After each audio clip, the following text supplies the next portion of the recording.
Yes, bakunzi b'u Rwanda TV1 tukuzaga tuti igitondo cyiza, igitondo cy'umugisha ku bakunzi b'u Rwanda TV1. Tugusuhuza abadukurikirana bari hirya no hino, abadukurikirana bari hirya no hino mu karere ka Musanze, hari abadukurikirana bari hirya no hino mu ntara y'Amajyaruguru, uturere twose dukurikirana, abadukurikirana bari mu ntara y'Amajyepfo, hari abadukurikirana bari mu ntara y'Iburengerazuba ndetse abadukurikirana bari mu ntara y'Uburasirazuba ndetse no mu mujyi wa Kigali. Abo tuvuga ati igitondo cyiza kandi igitondo cy'umugisha. Muri akanya rero tujya kugezaho amakuru y'imikino by'umuntu tuza kwibanda muri shampiyona y'u Rwanda, tuza kuvuga kuri derby, tuza kuvuga ku byo Minisitiri Mary Mukazayire yavuze mu nteko y'abadepite muri PAC, tuza kuvuga uburyo amakipe Ferwafa yasohoye uburyo abakinnyi batsinze ibitego byinshi, hari abazamu bitwaye neza, hari ndetse n'abatanze amasisite, abo turaza kubibabwiraho uburyo bimeze. Tuza kubabwira kandi mu gikombe cy'isi cy'ibihugu batarengeje imyaka 17 uburyo baraye bakinnye, ndetse turaza kuvuga kuri UEFA Champions League uburyo amakipe yakomeje kwandagaza andi agasezererwa. Byose turaza kubivugaho uburyo bimeze. Tuti bakunzi b'u Rwanda TV1 rero tuvuga ati nyabuneka mudukorere subscribe, share ndetse na comment kugira ngo u Rwanda TV1 rukomeze kwaguka. Ubwo twabibabwiye rero uyu wa gatatu shampiyona yo mu Rwanda iraza gukomeza, aho shampiyona y'u Rwanda mbere na mbere mu mikino yose izaba ari umukino ukomeye cyane, umukino karundu n'umukino uzaza guhuza ikipe ya APR FC ndetse n'ikipe ya Rayon Sport. Umukino uzatangira ku saa 9, aho ikipe ya APR FC ariyo izakira ikipe ya Rayon Sport. Ikipe ya APR FC rero nayo ikakomeje kwitegura, imyiteguro akaba ari yose kugira ngo yihanangirize mu keba, ndetse n'ikipe ya Rayon Sport nayo ikaba iri kwitegura.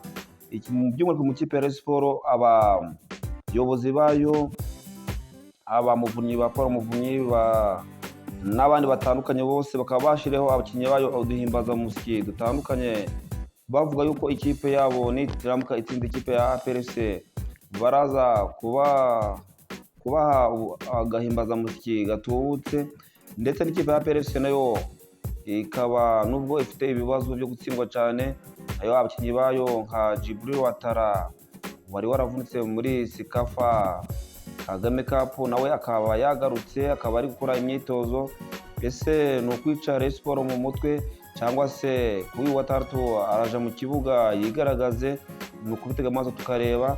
Nshuti bakunze u Rwanda TV1 rero tuvuga ati bafana ba APR FC namwe bafana ba Rayon Sport, kuri uyu wa gatandatu rwose ni ukwambara inkindi, mukambara buryo rwose mwiteguye kuza gufana amakipe yanyu kugira ngo akomeze kwigaragaza. Nk'uko twababwiye rero n'iyi shampiyona y'u Rwanda amakipe yo muri Sudani nayo akaba yiteguye gutangira kuza gukina, aha abafana aha amakipe yacu challenge abaha, kubera yuko nayo yiteguye kuza guhatana muri shampiyona y'u Rwanda.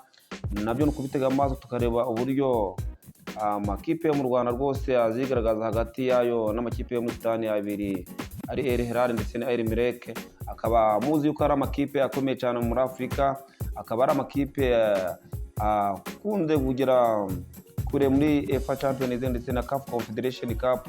Akaba ari amakipe afite imbaraga, akaba ari amakipe afite imitungo ndetse n'ubushobozi kurusha amakipe yo mu Rwanda. Ese turabona bizagenda bite hagati y'amakipe yo mu Rwanda ndetse n'amakipe yo mu gihugu cya Sudani? Ni ukubitega amaso tukareba uburyo bizagenda. Ku munsi w'ejo rero inteko rusange ya Minisiteri nayo ejo yitabye akanama ka PAC mu Rwanda, aho Minisitiri wa Siporo mu Rwanda Mary Mukazayire nawe ejo yabajijwe ibibazo n'inteko rusange ya PAC, akavuga yuko umwaka washize baje kurusha miliyari 9, ariko zitandukanye mu ma federasiyo atandukanye, haba muri basketball, muri football, mu magare, muri volleyball n'ahandi hose hatandukanye. Ariko ayo mafaranga akaba PAC yamuye ati uburyo yakoreshejwe aza gusubiza yuko amafaranga yose uburyo ko ari miliyari 9 atakoreshejwe neza, ariko ubu ngubu bikaba byasubiwemo nk'uko yabivuze. Amakipe azaje ahabwa amafaranga aba muri football, haba muri basket ndetse na za volleyball byose n'andi shampiyona atandukanye za cyclisme, bazaza baba bafite imiteguro kugira ngo nibabazwa nabo ibyo bakoresheje amafaranga nabo baje bayatanga nk'uko bayabahaye, batange raporo, kubera yuko nabo bamaze kubona yuko habamo ibintu bitandukanye bitari byiza cyane mu mafaranga bahabwa, bagenda bacisha ku ruhande. Inshuti bakunda u Rwanda rero, nk'uko twabibabwiye rero, turakomeza kubabwira uburyo hari abakinnyi bakomeje kuza bitwara neza muri shampiyona y'u Rwanda, kugeza aho ku munsi wa gatandatu ko nk'ubu dufite urutonde rw'abakinnyi batanze hashyitse neza. Harimo umukinnyi Tambwe Gloire, hakazamo Bitwayiki Clement, hakazamo Masudi Narcisse, hakazamo Kwitonda Ale Baka, hakazamo Boati Mensa, hakazamo Sandy Paul, hakazamo Dawo Meme, hakazamo Kwizera Trésor, ndetse dufite n'abatazamu beza, aho mwaba batandasite Ruza Tambwe ya Gloire tande passe eshatu, Twayiki Clement atanga passe nawe eshatu, Masudi na Sidi nawe atanga passe ebyiri, Kwitonda nawe ari atanga ebyiri, Bontenge Mensa nawe atanga ebyiri, Sandy Apollo nawe atanga ebyiri, Dawe Mome nawe atanga ebyiri, Kwizera nawe Trésor atanga ebyiri. Naho barutazamu batsinze ibitego byinshi, harimo umukinnyi Kokowete Adoa Abake nawe yatsinze ibitego 3, niwe wa mbere.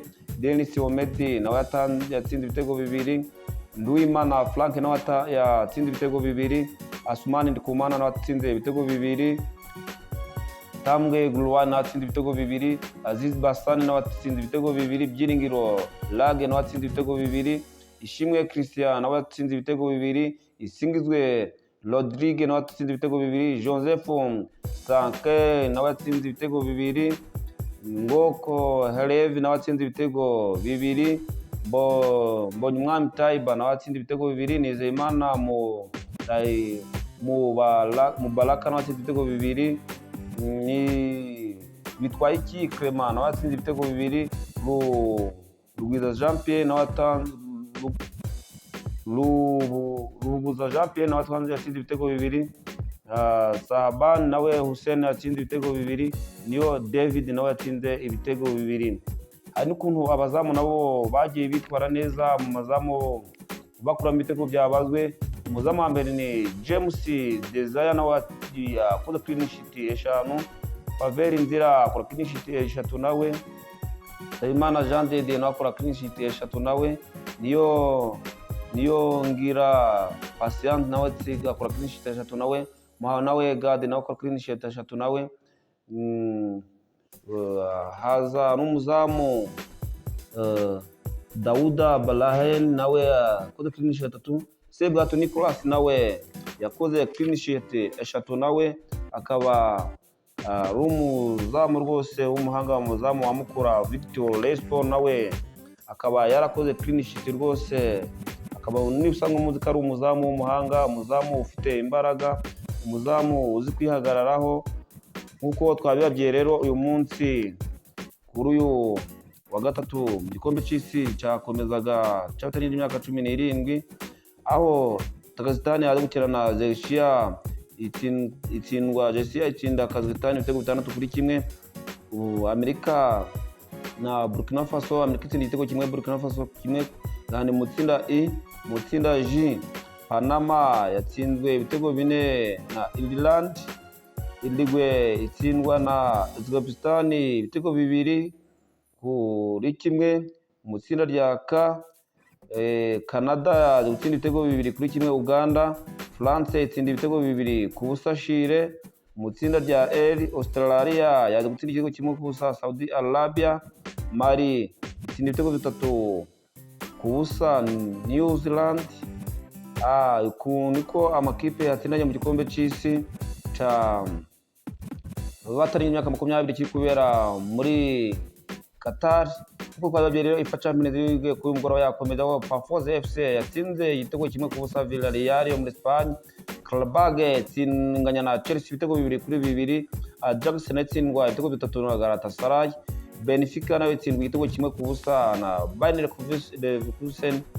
Club Brugge inganya ibitego 3-3 na FC Barcelona. Inter de Milan na Bayern Manta Inter de Milan ibitego 2-1. Manchester City nayo itsinda ibitego 4 ku busa Borussia Dortmund. Na Marseille nayo itsindwa igitego kimwe ku busa na Atlanta. Newcastle United nayo itsinda ibitego 2 ku busa Atlanta. Chuti bakunzi b'u Rwanda TV1 rero kubayateye nyabureka mudukorere subscribe, share ndetse na comment kugira ngo u Rwanda TV1 rukomeze kwaguka. Turabakunda cyane, mugire umunsi mwiza.